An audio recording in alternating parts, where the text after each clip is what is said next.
mga langga, tingnan ko muna yung eskalon kasi baka anong ginawa ni Kaya kahapon, baka naka-scattered na or yung ibang mga stock ko ay nasa ibang eskalon na. Tingnan ko muna para hindi ako ito pag halimbawa may bumibili, ito muna po.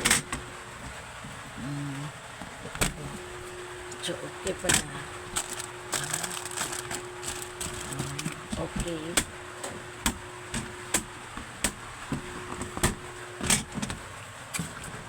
Kasi halo-halo ni Kaya minsan.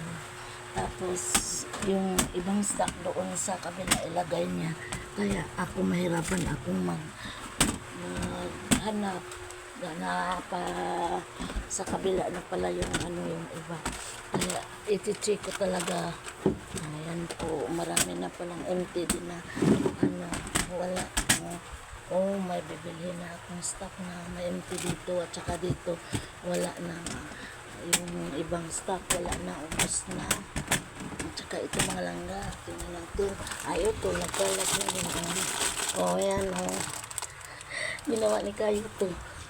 Kahapon kasi busy siya dito sa eskalon.